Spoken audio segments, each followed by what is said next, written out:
Amber, I love you. That is number one. Number two, I'm so excited about this book. I am so in awe of the level of truth telling in this book. Everyone should be reading this book, regardless of the journey you've had. It's just so damn refreshing that you had the courage to tell the story, but even more so to live the story. Oh, Mm. it's going to be bonkers successful. It's like not even normal. Okay, so let's just start with what what gave you that courageous, hell yes, I'm actually going to write this book, because it is a very big story to tell. First off, I just want to say I love you too first. And also, I can think back to when I was living in LA and I was just starting to write this book and I came over to your house and I was still feeling really sheepish and shy about the story because I was still feeling shame about the fact that I left my marriage for another man, which isn't the full story, of course, but it was a story I was telling myself and feeling like, what are people going to think? Are they going to judge me? Am I a terrible person? Am I a bad girl? I was still kind of wrestling with those shame stories. And I just remember you being like, I see you, you're incredible. You listen to your truth. Like you were so unfulfilled and unhappy. You just like were the like as you are, because I think you should like introduce everyone in the world and make them because you make them feel like the best person ever.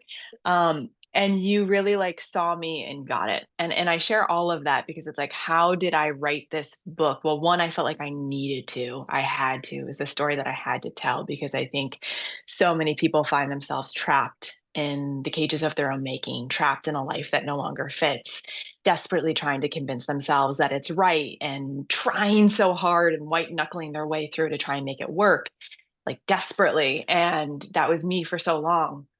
And then I had this sliding doors moment where it was like, wait, this is you have an opportunity here. You have a chance to actually make a different choice, a choice that's actually aligned with your truth, not aligned with what other people expect or what you think you should do, et cetera, et cetera.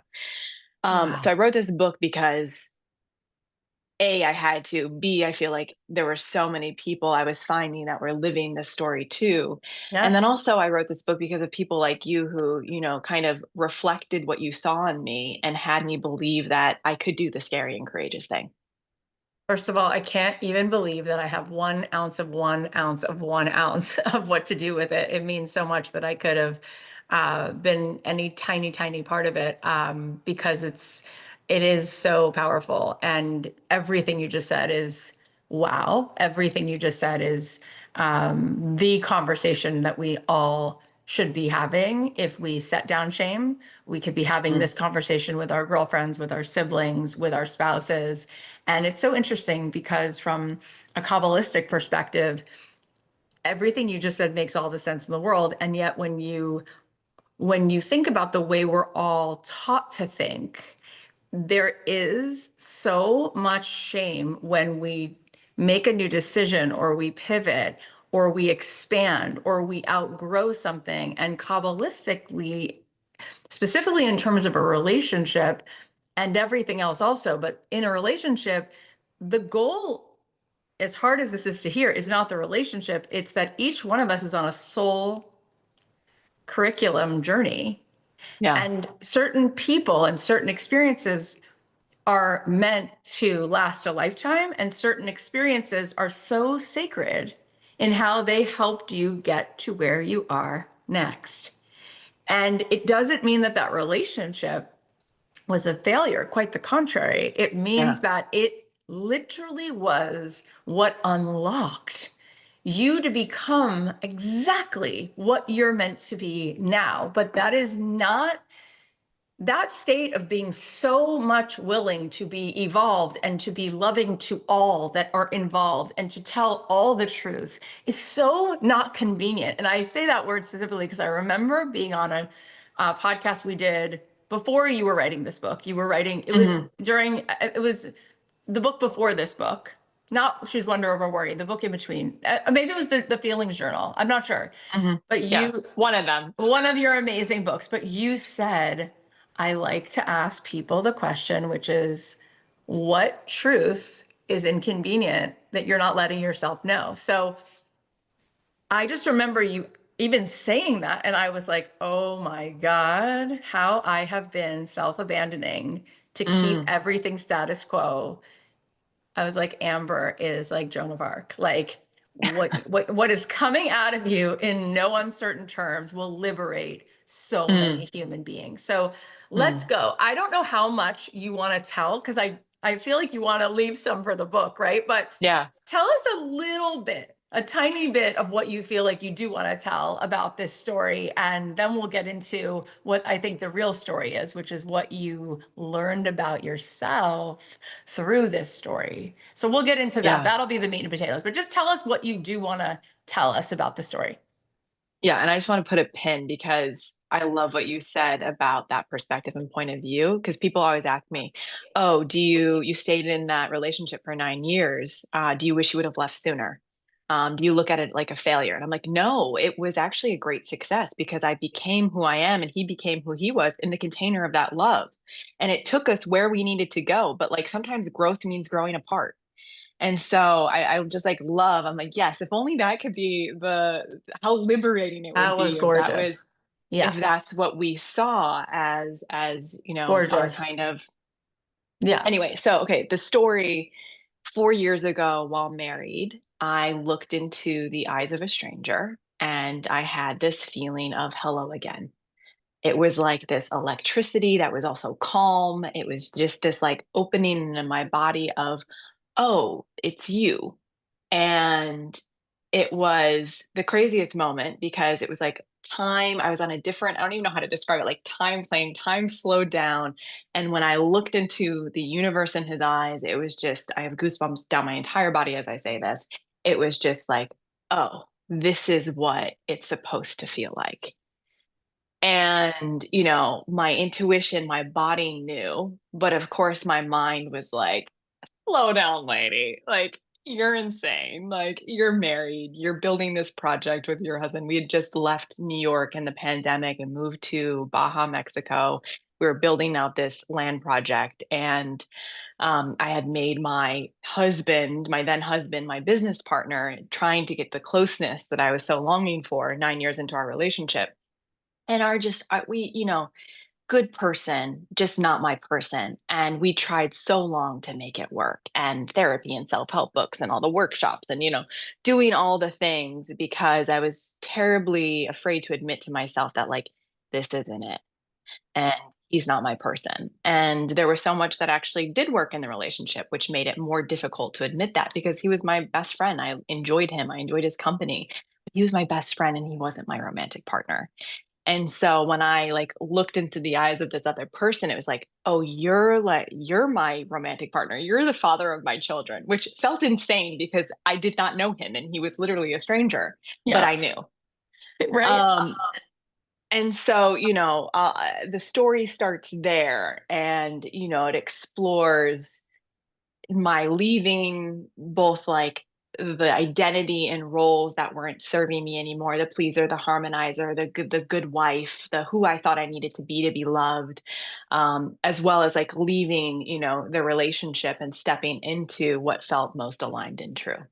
So tell that whole crazy story. I mean, I've had the privilege of knowing that story, but it just made me cry again, especially when you said hello again, because it's like such a definitive soulmate connection. And it's so beautiful when we get these moments in life where we really see the mystical in the world. And, the Talmud says that soulmates look alike.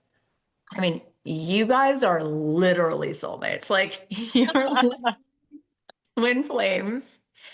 And of course you're like, you're half of me, like in the most important, profound way. Not that we're the same, but that we literally are two halves of a wholeness. It's just freaking amazing. And you posted this reel a few, I don't know, maybe a couple months ago, and you were like, here's a picture of my baby. Like, what would have happened if I stayed in that marriage? What would have happened and what would have not happened? And who would I have not become? So let's talk Mhm. about, before we get to, yes, it's truly extraordinary, everything that's happened and the love between you and this beautiful baby and all of that.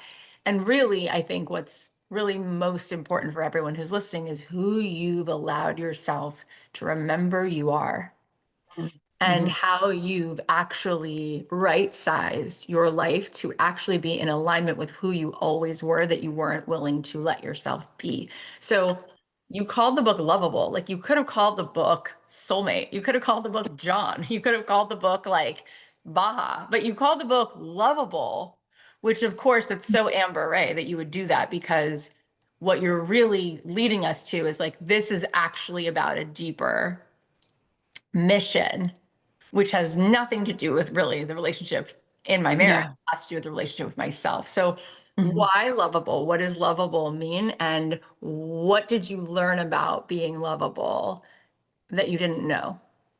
Yeah. Well, it's lovable and it's loveable. And I love that double meaning. And that's why the able is underlined because, how can I be able to love someone if I can't love myself? And that was really the journey. So the book, as much as it's this love story, it's this self-love story. And ultimately, self-love is a vehicle for self-liberation. And I, for Oh my so God. long, for so long, looked for love outside of myself and looked to accomplishments in my career and what I could do and if people liked me and if my relationship looked right and appeared on the surface to be have the depth and vulnerability that I craved but didn't necessarily know how to cultivate.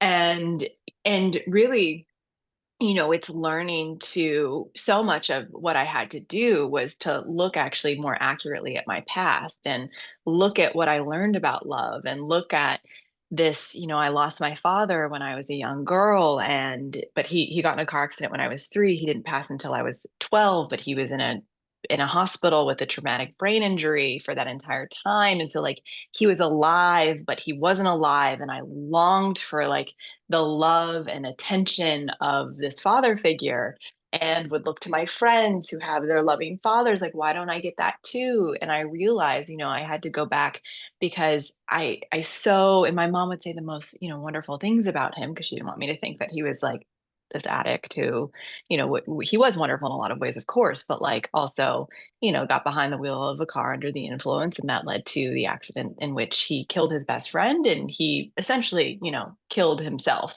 Oh my Um, God, it's and such a so, tragedy. It's like beyond yeah, Shakespearean. Oh my yeah. God.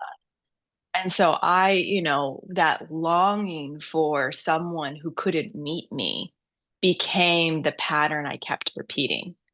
And so, my Mm. self-love journey looked like going back to little Amber and seeing all the ways little Amber was reaching outside of herself for love and doing that work of like, oh, like him, because I believed, I think unconsciously for a long time that him leaving was my fault.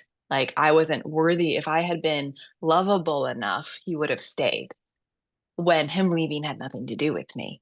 And so I had to really, look at the way the past was affecting the present, go reparent little Amber and, help her redefine her definition of love, which is not whether or not her father can see her and acknowledge her and meet her in the way she desired, but knowing that whether or not he's able to meet me, that doesn't impact my lovability. And so I think of like I remember when I worked with Seth Godin, our mutual, you love Seth. I worked with him. I was like early 20s helping him start a publishing company with Amazon, and it was like, please love me, Seth. you know but I was like, oh, that was just me again projecting that, like, if I could get Seth to love me and approve of me and acknowledge, like, Yeah. then I'll be worthy and enough. And so, yeah, I was really having to come back and find that love from within. I really can't believe that story. Like I knew the beginning of that story that your father was in that accident. I didn't know the period of time that he was in Yeah. between two worlds. Yeah. and how, of course, traumatic that is for you to experience. And that sentence you said, which is self-love leads to self-liberation, I just feel like that is the sentence. And you talk about in the book this like dedication to being good, like Hmm. being good at all costs. Like Yeah. and you mentioned the term earlier, but like that is the cage that you will build for Yeah. yourself. So I Yeah. think that lesson is something I want you to speak more about right this moment, because so many women are like, I will outgood anyone. Yeah. Like Yeah. Yeah. I am on a rampage. I don't care how much self-abandonment goes into that. I am good, okay? So Yeah. what the heck have you learned about that? Yeah, yeah, being good is the key to love and praise. Like we are taught at a very young age, be a good girl, be the nice girl, be polite. I was out visiting friends out east 2 weekends ago, and I could even see in the way that the little girls are conditioned, go apologize, say the nice thing, you have to share. And the boys are like throwing things and like, and like no one's like telling them like go apologize because you hit him in the face with a Right. truck. It's Right. A whole truck. Yeah, exactly. it's like the conditioning starts so young about how when we're good, that is the key to our lovability. And it's so ingrained in us. And so of course we are like out trying to outgood each other. We're trying to be the good mom, the good parent, the good employee, the good friend, the good everything to everyone, because that is the measure of our worth, how good we are. And it even like John will joke sometimes, or he's like, are you getting defensive right now because you feel like you're being a bad girl? And I'm ooh like, ooh, the bad girl narrative. Like, I didn't do that well enough. I'm a bad girl. No, no, I'm a bad girl. Then I'm not, you're going to leave. Like, it's crazy how ingrained it is. Like, we're afraid to be bad when actually, like, sometimes being bad, being selfish is actually when we're being self honoring. And so, how do we look at our goodness and make sure that our goodness is actually authentic, that our goodness is Yeah. actually a reflection of what feels good to us, which I think is so easy to neglect. Am I saying yes to this because it's the good thing to do, because I don't want to let that person down, because I don't want to disappoint them? But is it a yes for me? Because then that's like the very easy path of self abandonment and self betrayal, which I feel like every day I have to check in with myself. Like, wait, I'm like, it's a recovering process. I'm recovering in my self abandonment and self betrayal, um, and it's such a journey of, instead of being good, how do we be true? Yeah, I don't think that any of us can hear that enough. I really think that you have to probably rewind that and listen to it until you actually can hear it, because when you're so indoctrinated, you really don't even realize it's a choice. You really don't realize that there is a choice to choose what actually feels like a yes for you, because the guilt is so strong that it almost erases your like prefrontal lobe. It's almost like it's so off limits to honor thyself that you've Yeah. now believed that who you've been pretending to be is you. And then you don't realize, well, this is why I'm angry or depleted or exhausted all the time, because there's Yeah. this very clear answer that I just keep avoiding. And I think it's interesting that even before you wrote this book, you've been hosting journaling workshops. It's like there was a little bit of me that was surprised, in the sense that I always thought of you as somebody who was so self-aware. Like Mm-hmm. I always thought of you as someone who was not only so aware of what was true for you, but you unlocked that in other people. And yet there was still more of that Yeah. for you to reveal to yourself. When you were making this huge decision in your life to end your marriage, what was the most terrifying part? And what was the most liberating part? The most terrifying part was letting other people down, hurting someone I cared about. It was, what other people were going to think if I was going to disappoint. It was all external. And I want to talk about, you just mentioned guilt a second ago. If we can talk about like what guilt is, because there was like so much guilt with me choosing myself or making the self honoring choice. And guilt, the emotion of guilt is meant to show us that we've done something that doesn't align with our values and we want to course correct. So, like, maybe we feel guilty because we didn't show up for a friend, let's say, for an example, and we genuinely wanted to, and guilt might show up, and that's an opportunity to go say, hey, you know what? You're really important to me. I'm sorry I couldn't be there. This is something that, I want to do. But the problem is that women in particular have been conditioned to feel guilty for things that we should not feel guilty of. And so it's here I was feeling tremendous guilt because I wanted to leave a marriage to someone that I never had sex with, who is my friend, who, it wasn't even a marriage. It was like, it was a friendship and we happened to like throw a party around it. And yet, because, women are told you can't let anyone down, you can't disappoint other people, that's become like an unconscious value that we carry, that like we have to make everyone happy. And it happens at the cost of ourselves. And so, I get the guilt. It's like, it's just so like a part of who we are. But we have to look at, wait a minute, this thing that I'm guilty about, like, does this really reflect the things that I value? And am I valuing other people so much more than I'm valuing myself? I mean, as you say that, I just like see, a crowd of women who are stirring about because they can relate to so much of what you just said. And I think it becomes confusing when there's a lot of messaging out there where it's like, this is just an invitation to work harder on your marriage, or really, this is you not looking at what you need to work on or set Yeah. boundaries, and you're going to bring this in somewhere else if you don't fix it here. So not that you know all there is to know about every single person's circumstance, but from what you've experienced, what Hmm. was it that let you know, no, this isn't about me opting out of work in my marriage. This Yeah. is a clear, at this point, I am clear, it's just not the marriage for me. Like, I think that Yeah. distinction is important for people. Yeah, for me, I tried for a very long time. And a friend of mine, Vienna Farron, she says sometimes the healing is in the staying and sometimes the healing is in the leaving. And it's helpful to look at your relationships with endings and beginnings and like, or with endings and stayings. And so, for example, I'm the type of person who tends to overstay because of the harmonizing, the pleasing, the I can make this work. Everything is figure outable. I love you, Marie Forleo, but not everything is figure outable. And and so it's like in my overstaying, I self abandon. And then like there's also the overleaving, which is as soon as there's vulnerability, you put walls up. As soon as there's conflict, you run and flee. As soon as things get a little bit hard, you don't stick it out. Like maybe whereas I like had a lot of long-term relationships that perhaps should have ended sooner, that could have been a couple of dates. I was like, I'm going to figure this out.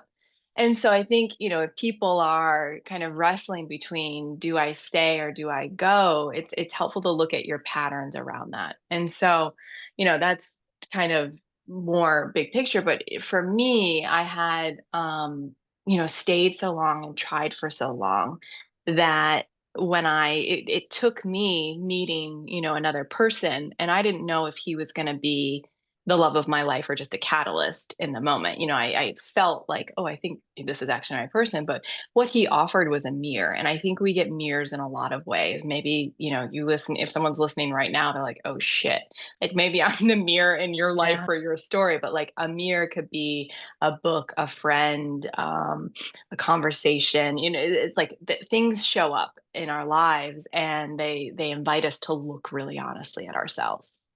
And the truth was that I wasn't, I was so afraid of admitting what I knew, which is that the relationship was over and had been for some time. But he was the mirror that had me be really like, oh, shoot. And then it was like, once I saw that truth, I really couldn't unknow it. Yeah. And then I had to do something about it.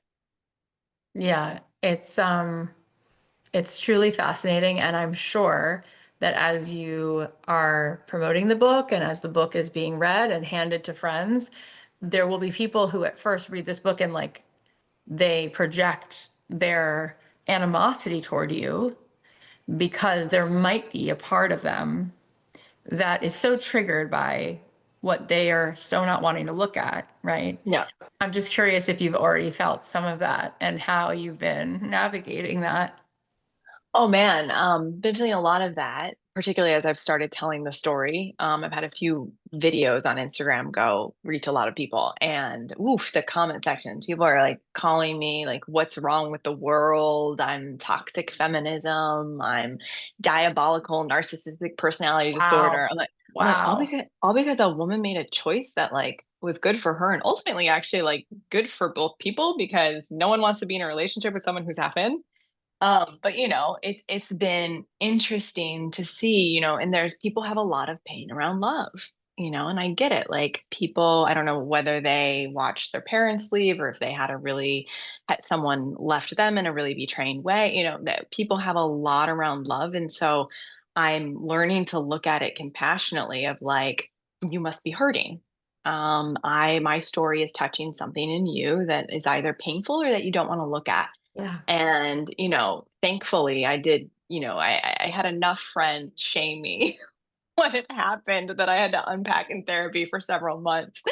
And now that the book is coming out, the strangers on the internet are not triggering me in the way that I was triggered early on. Yeah, because it's so interesting. Mark Groves, who we both know, I love when he says that when a woman comes to him and says, I can't believe what's going on in my relationship. What's wrong with me? He says, it's not what's wrong with you, it's what's right with you. It's Mm, what's right with you that lets you know something's not right. yeah, And so often, because not all the time, but very often, women do have a keen sense of how to really see what could be better or more connected. And then if they try to create that in their relationship and it doesn't necessarily get met, they sometimes just start to try to suppress what they need yeah, and yeah. then think, what's wrong with me that I can't just accept this? And really, I've met people who've said, we got divorced, paperwork and all, moved to different homes. And 4 years later, my husband shows up as like the person I wanted him to be because he got it, right? Like sometimes Mm, that's the story. Or yeah. sometimes it's like, only in, we were just, I mean, everyone's been watching the Billy Joel documentary and it's like so heartbreaking. You see Christy Brinkley like talk about like leaving because he was like in this relationship with drugs and alcohol. And Mm, it's like you can tell that who he is now, even though he's now married to his fourth wife and he seems really at peace. Like he yeah. he regrets that he couldn't Mm, meet the truth that she was telling. And yeah, so I think it's not it's not something that women have been given a lot of encouragement around yeah. to tell the truth, but if there is an absence of truth in a relationship, there's an absence of love. And so Oof, it's like if you actually really love the other person, the whole relationship should feel like truth. yeah. And if the relationship can't exist where there's truth, then the relationship doesn't have the core of love that it needs to. And I Mm, think that soul contracts, what I've been taught through Kabbalah is like you spend lifetimes together. And so it's like my husband and I right now are in a separation, and I think he's like my brother. And I'm like, I mm, wonder if in a past life I was his mother or he was my father, but like we mm, love each other. We have such a deep love and soul contract, but yeah. we we just it was it was like I heard Gwyneth Paltrow say about Chris Martin. She's like, I so didn't want to be divorced. And one day I was sitting on a blanket with him on a trip, and it was like it had already been decided, like the relationship was over. Like Yeah. there was nothing to undo about it. It was just Yeah. done. And she's Yeah. like, and we are great co-parents. He's a great ex-husband. I love him. He's like my brother. It's like, what if you were to zoom out, right? And Yeah. just look at all the possibilities of how to love this person Yeah. that don't necessarily have to fit the way you've been trying to fit the square peg into a round hole. Totally. Totally. Yeah. Yes. So it's just this book is so unique. I feel like you have such a unique amount of courage, but also a unique amount of humility. I feel like Mm, you are so loving, and the way that you approached and went through this whole journey, like you held for his good. You wanted for his heart to be fulfilled. And it sounds like you've both found your way to really the next better version of what your lives get to look like. Is that true for him? Yeah. Is he in that season? He's remarried. He continued with the land and, from what I know, has found his own version of happiness and peace. And so, which makes me, I remember when I saw that he was in a relationship for the first time through social media, and I was like, I literally felt like my like baby brother. I don't know. But it's like found his person and I was so delighted and I was like, yes. And she like referred to him as a gift from beyond. And like it just like I was like, yes, and it reminds me because when I was so in my kind of shame spiral around this, I called one of my very dear friends, Erin Claire, and I said, I've met someone else and now it's being honest with myself about what this marriage has been, which is a really nice friendship. But I'm so terrified of people going to judge me. Da, da, da, da, da, da. And she was like, listen, Amber, she was like so relieved because she knew. And she was like, liberation is a two-way street. And, you leaving is going to align each person with the right thing. And no one benefits from someone being half in on the relationship. And so it's going to be scary and it's going to be hard. And yeah, people I'm sure are going to have a lot of feelings about it, most of which doesn't actually have to do with you. But like, you don't delay the inevitable, she said to Yeah. me. And so I love what you said about truth because I was like, telling the truth was the hardest thing, but it did also feel like the kindest thing. Yeah. And my commitment, once I knew, okay, this is what the relationship was, it was like I woke up from a spell. um I just committed, I'm going to say the true things, I'm just going to speak the truth, and I'm going to speak the truth, and I don't know where the truth is going to take me, but I trust it's going to take us where we all need to go. And Yeah. I really like, we at one point, John, my then husband, we all like sat together and it wasn't like, oh, this we're hiding, it was like all very out in the open, which the book tells It's all really about. And so it was just like beautiful. truth and transparency. Let's trust where that's leading. I think something I have to say, because it's just as remarkable as everything else we're saying, is the level of soulmate love between the two of you, you and John.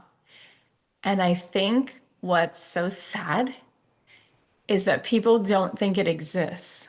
Mm-hmm. And because they have never seen it, they've never seen it modeled, they convince themselves that something that is adjacent to what they thought they wanted is life, because it what was modeled for them was, of course you grew up to be a pretty unhappy adult, or of course you have to settle, or of course this person is not going to make you feel like they understand your soul's, language.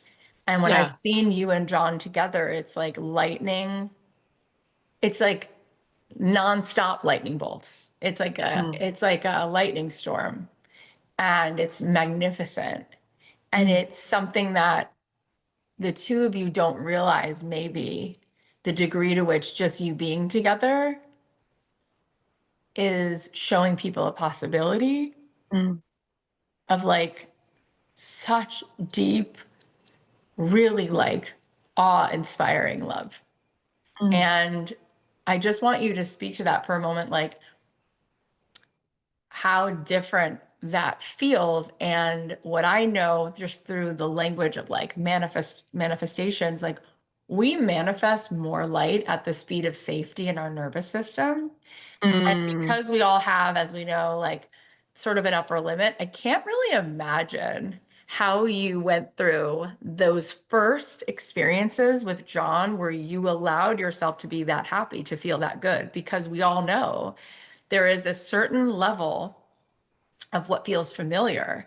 And when mm, we literally like skydive, when we literally like let the music blast and we start dancing, there is an element of like, why am I letting go so much? Why am I allowing for so much? Like it takes a tremendous amount of capacity to mhm, mhm. receive and to not sabotage it, right? Yeah. To let Yeah. yourself just like dance in the receiving of it rather than go into a whole like, who am I to have this? And I'm going to screw Yeah. this up, because that's so the human condition. So Yeah. I'm curious how you were able to literally just receive it and let it be. I mean, it was a dance, and I my most important therapy actually started once John and I were together because what I realized is I had chosen friends to be romantic partners for a reason. And that's because I wouldn't have to feel the fear of abandonment. I wouldn't have to touch the wounds of, does dad love me and will he stay if I'm not perfect and good and blah blah blah. Right. And so Wow.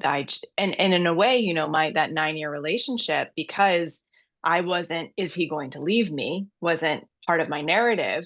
I was so prolific in my career and creativity. I was like, books, like I was like so creatively in flow and expression and really finding my voice and power there.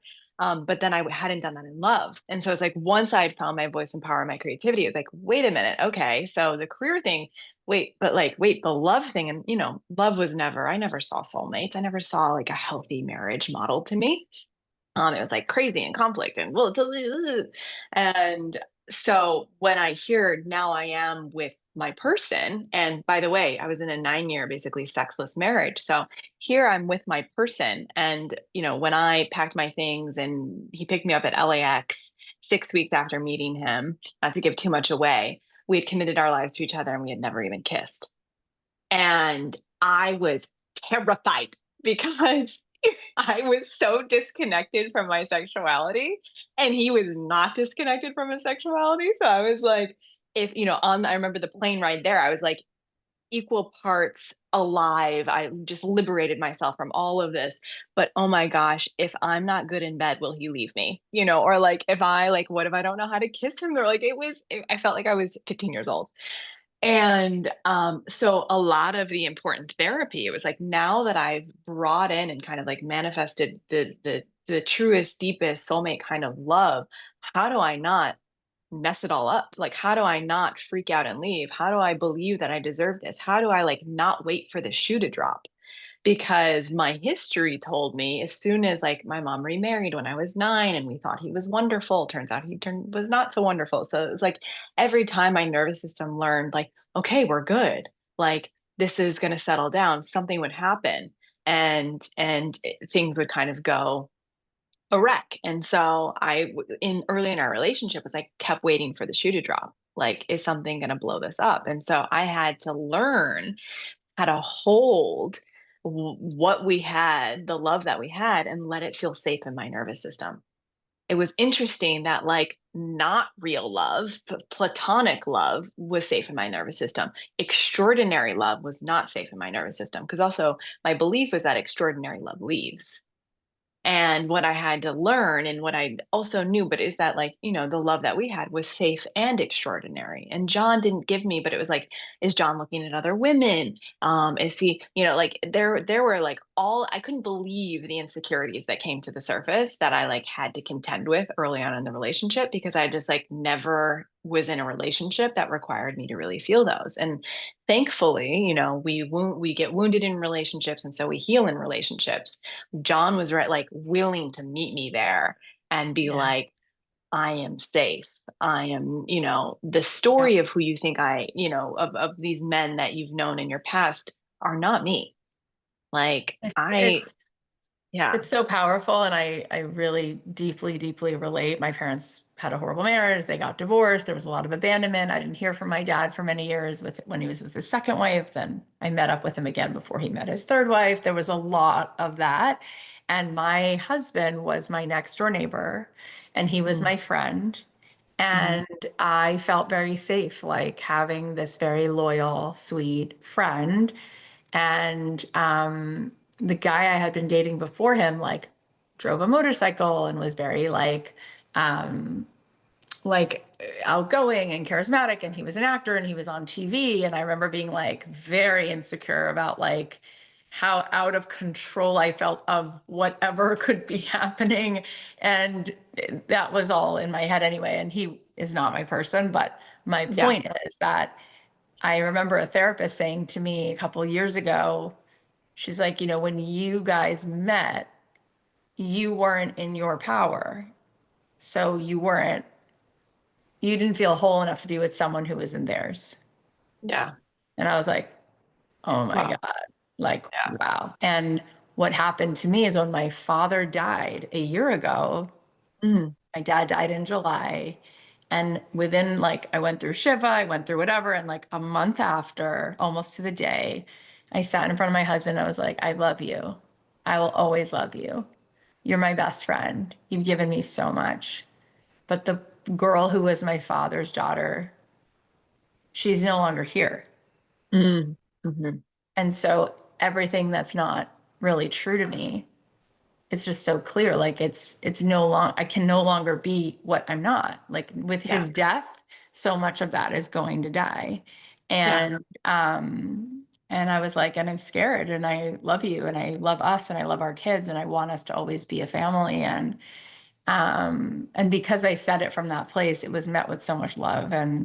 Yeah. And now it's like, we're navigating our own specific journey. It's like, are we going to evolve to a place where we can take the path together? Are we not? Are we, Yeah. but we are just like loving each other and we have a family like text thread and then we're all having dinner Yeah. tonight. And I just like want to be a model for like this idea of like it's all or nothing and you're either the best girl in the world or you're the worst is like, it's not real.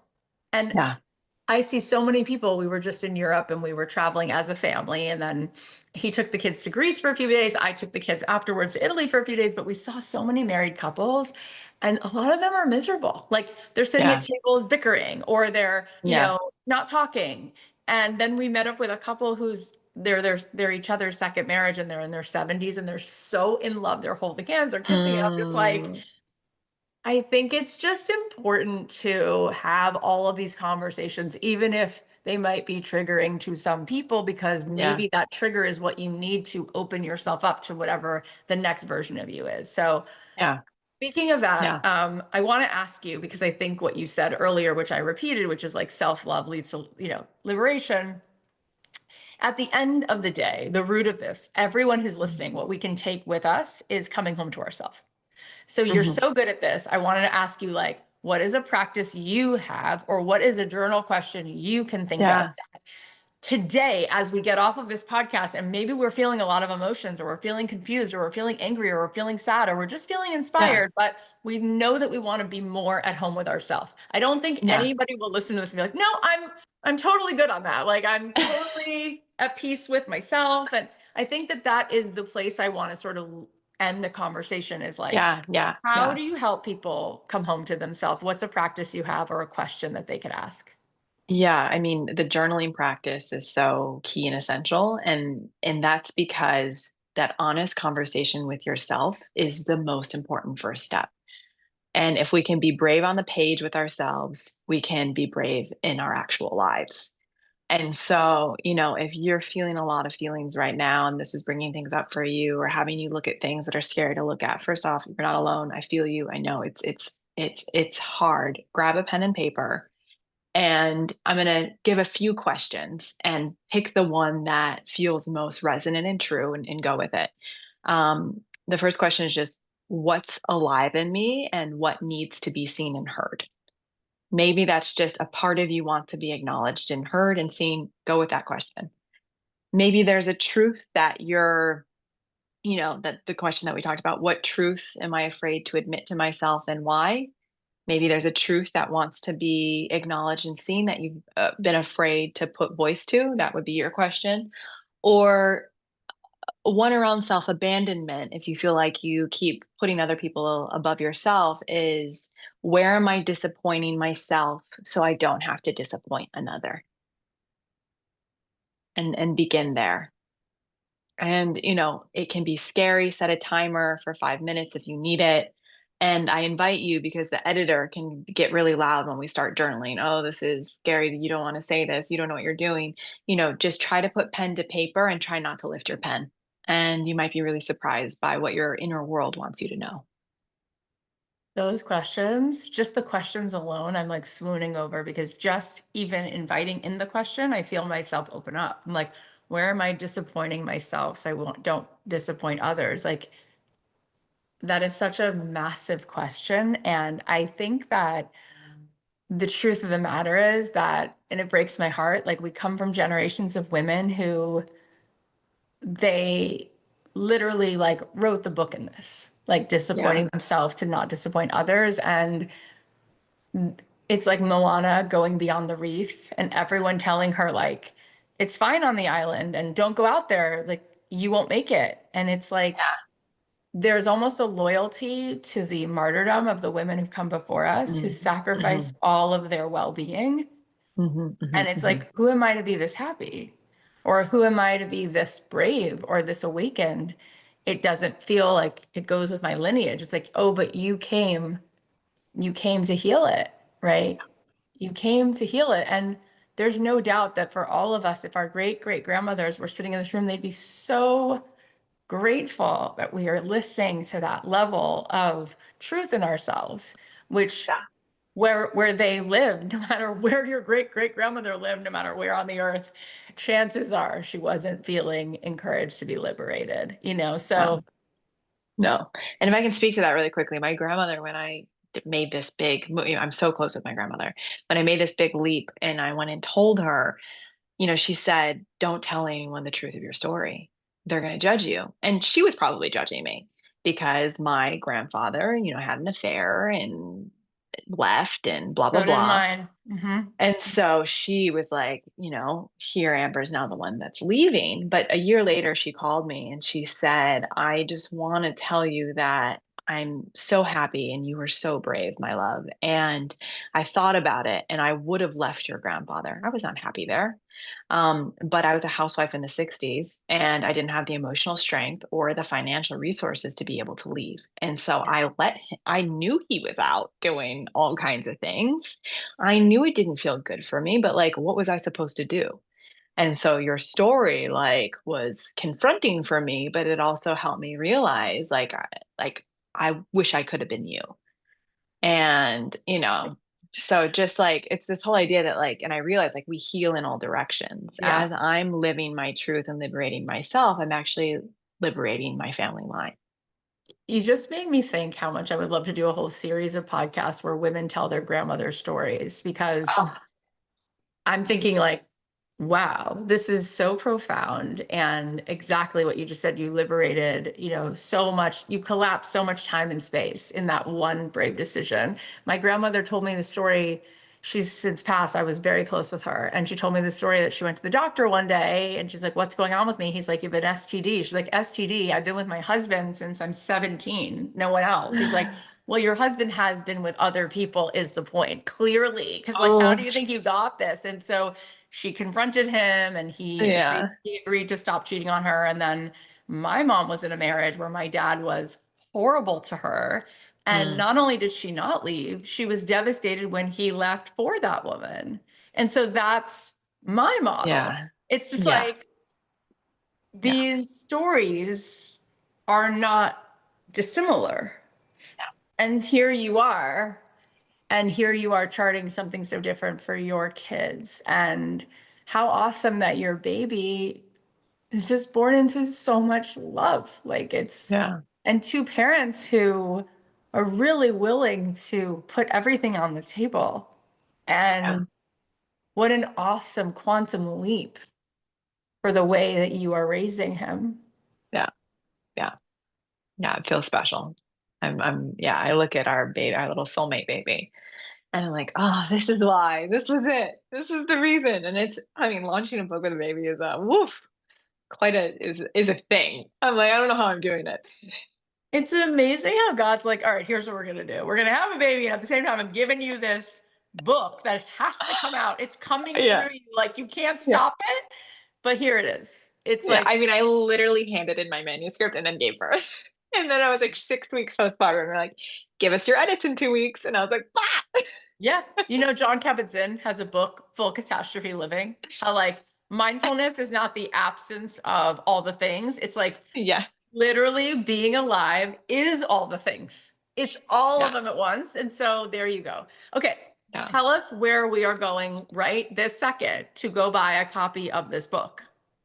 Loveable is available everywhere books are sold. Amberray.com/lovable has all the links to retailers, but you can go to whoever your favorite retailer is. Amberray.com is my website. You'll find all the things. I'm Hey Amberray on Instagram. Come, if you get the book, send me a message. I'd love to hear about it. And yes, I can't wait for people to read it. I'm so excited. Well, I'm just going to echo what you know, but you're so easy to love. You're so Mm, magnificent. You're gorgeous in every way you could be gorgeous. You just have the most uncanny poetry always flowing out of you, and you have so much optimism, the way you see the world in terms of how we can heal, how we can grow, what we can create. And it's awesome. It's awesome. thank I you. am so Thank happy you you. wrote this book for all Thank of you. Thank us. you. Thank you. This was so fun.